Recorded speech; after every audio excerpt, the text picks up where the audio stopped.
Bonjour à toutes et à tous, soyez les bienvenus.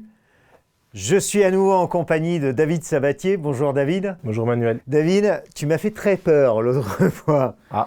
Oui, dans une capsule précédente, on a parlé de la responsabilité du dirigeant vis-à-vis de la santé de ses salariés par rapport au bâti, et on a parlé d'amiante.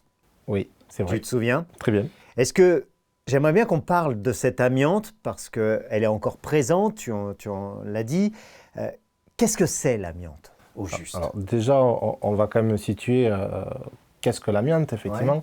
Donc, c'est un matériau qu'on trouve dans la nature, notamment dans des carrières, qui a été extrait et qui est toujours extrait d'ailleurs depuis des siècles et des siècles, pour ses propriétés anti-déformation par rapport au feu, par rapport à l'humidité, donc vraiment des qualités propres à ce produit, qui ne coûtait pas cher en plus, donc qui a été usé, abusé, surabusé en termes d'utilisation.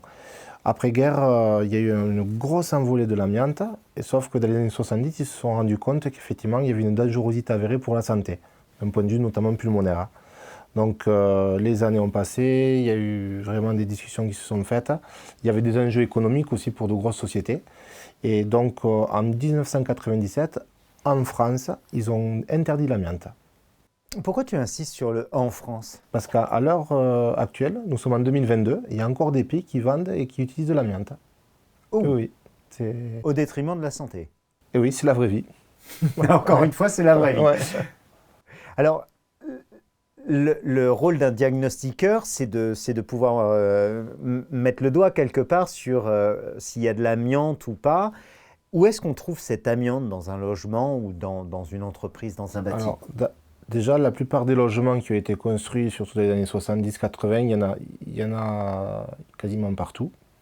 Le diagnostiqueur, en général, doit s'inquiéter s'il ne trouve pas de l'amiante. Ça, c'est déjà un premier point.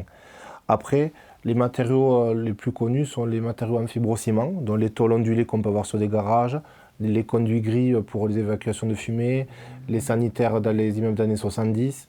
On peut en avoir dans des dalles de sol. Alors c'est la colle des dalles de sol plus précisément. Et donc là on ne peut pas le voir à vue d'œil, mais on prélève et on l'envoie dans un laboratoire certifié, enfin accrédité plus précisément. Donc le diagnostiqueur fait des prélèvements un peu éparses comme ça pour vérifier si l'amiante est présente ou non. Alors il fait des prélèvements selon le périmètre, c'est-à-dire si c'est une vente, il ne peut pas faire de destructif, si c'est une location, il ne peut pas faire de destructif sauf sur notamment les dalles de sol. Par contre, s'il y a un repérage amiante avant travaux et avant démolition, c'est-à-dire dès qu'on fait des travaux ou dès qu'on démolit, ça porte le nom, on doit chercher les matériaux susceptibles de contenir de l'amiante et donc faire des prélèvements qu'on envoie au labo cité précédemment. Il nous fait un retour, positif ou négatif. Alors c'est la question que je me pose parce qu'il y a énormément de personnes, de particuliers qui sont bricoleurs aujourd'hui, qui décident de refaire les travaux à l'intérieur de chez eux. Qu'en est-il s'il y a de l'amiante et qu'ils ne le savent pas? Déjà, ils sont très motivés, ça c'est quand même un bon point pour eux. Clairement, il y a un risque pénal, c'est-à-dire que s'ils exposent des artisans à des matériaux susceptibles de contenir de l'amiante, c'est le propriétaire qui est engagé. D'où l'importance de faire un diagnostic avant travaux, destruction, c'est ça? Oui. Ou avant travaux, ou avant démolition. Oui. Donc là, on va aller chercher tous les matériaux et on dira si oui ou non, en conclusion des résultats du labo, c'est amianté ou pas.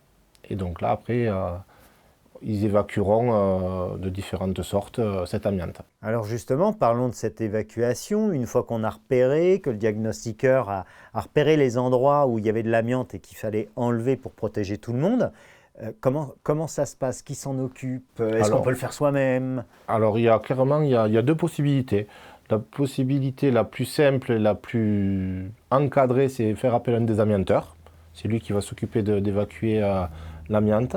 Et la seconde possibilité, c'est le particulier qui va l'évacuer lui-même vers des déchetteries spéciales qui vont lui donner un protocole à mettre en application pour évacuer cette amiante. Quoi qu'il en soit, déchetterie spécialisée, pas dans le fond du jardin. Non, on va effectivement, pour rappel, dirons-nous, les repérages amiante dépendent du code du travail, du code de la santé et du code de l'environnement. Donc effectivement, on évite de le mettre dans une dalle de béton qu'on va couler, on va respecter quand même les futures générations.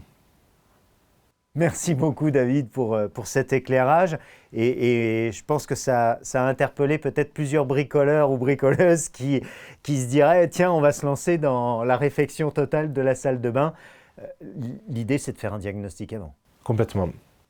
Merci énormément et puis on se retrouve très vite pour une autre capsule où on va parler des PE. À très vite. Voilà, vous savez tout. Si vous étiez déjà prêt avec votre marteau, votre masse, prêt à tout casser, vérifiez que vous n'avez pas d'amiante. Faites appel à un diagnostiqueur pour vous protéger déjà vous et surtout derrière protéger l'environnement. Merci, à bientôt, au revoir.